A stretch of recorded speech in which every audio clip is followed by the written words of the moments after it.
All right, aspirants, listen up. If you're looking to build a rock-solid foundation in North American geography for your exams, you are in exactly the right place. We're about to slice a high-yield transect right across the continent, covering the physical and economic geography that you absolutely have to know. So here's how we're going to tackle this. We'll start our journey in the geologically active West, then move across the vast interior plains. From there, we'll explore the ancient East, see how climate shapes agriculture, and finally, connect it all to the resources and industries that make this continent an economic giant. Let's dive in. We're kicking things off on the Pacific coast, a really dramatic landscape that's been defined by these immense, ongoing tectonic forces. This is a region that is constantly in motion, where continents are colliding and new land is literally born from fire. To really get a grip on the West, we have to rewind the clock about 65 million years. Back then, an ancient oceanic plate called the Farallon Plate was driving eastward and diving, or subducting, right underneath the North American continent. As it sank down and melted, the incredible pressure and heat buckled and pushed up the crust, creating that massive chain of mountains we now call the Rockies. But that's not where the story ends. Over millions of years, that Farallon Plate was almost completely consumed, basically swallowed by the Earth's mantle, and in its place, the huge Pacific Plate moved in. But here's the twist. Instead of colliding, the Pacific Plate started sliding northwestward, parallel to the North American Plate. And this changed everything. So this new side-by-side movement created a transformed boundary, and that gave rise to California's infamous San Andreas Fault, a constant source of earthquakes. At the same time, a little piece of that old Farallon Plate, which we now call the Juan de Fuca Plate, is still subducting off the coast of Washington and Oregon. And that ongoing subduction is what fuels the active volcanoes of the Cascade Range, like Mount St. Helens. So here's the key takeaway. The Western Cordilleras aren't just one big mountain range. You've got the Rockies, formed by a collision, loaded with minerals like copper and gold. You've got the Sierra Nevada, an uplifted block that's famous for gold. And then you have the Cascades, an active volcanic arc giving us things like potash and geothermal energy. Knowing this difference is the kind of detail that really makes an answer stand out in your exams. Okay, let's head east from the Rockies. The landscape just changes completely.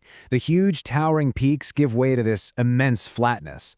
We're now entering the vast interior plains, which is really the agricultural and logistical heart of the continent. This whole area is known as the Great Plains, or the Prairies. It's a massive stretch of temperate grasslands that goes on for thousands of kilometers, and thanks to its flat terrain and incredibly fertile soils left behind by ancient seas and glaciers, it has become the absolute agricultural powerhouse of North America. And what powers this agricultural heartland? It's the mighty Mississippi-Missouri River system.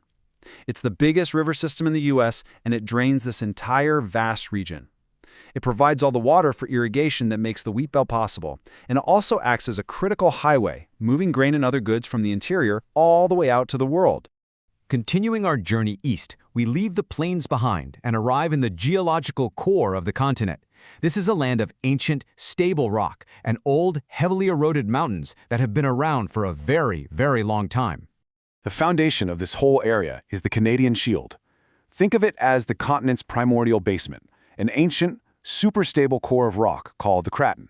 After billions of years of erosion have scraped it down, its ancient granite is exposed, and it is a treasure trove of minerals. We're talking some of the world's richest deposits of iron ore, nickel, gold, and copper. Now, just south of the Shield, we find the Appalachian Mountains. And unlike the young, jagged Rockies, the Appalachians are ancient. They're old, fold mountains that have been weathered down over hundreds of millions of years into these rolling peaks. But don't let their age fool you. Their historical significance is immense. The huge deposits of high-quality coal found here directly fueled the American Industrial Revolution. Now have a look at this number, 21%. What on earth could that represent? Well, it's the staggering amount of the world's entire surface freshwater that's held right here, in North America's 5 Great Lakes, Superior, Michigan, Huron, Erie, and Ontario. That's right. Carved out by massive glaciers during the last ice age, this chain of lakes forms a vast inland sea. They don't just provide drinking water for millions. Through the St. Lawrence Seaway, they also create a vital shipping channel that connects the industrial heartland directly to the Atlantic Ocean. So, we've looked at the landforms. Now let's connect that to climate and see how that dictates what can be grown and where. North America's agriculture is a fantastic case study in how you get these specialized regional cultivation belts. And this just illustrates that specialization perfectly. Out in the vast, semi-arid prairies, you have the wheat belt.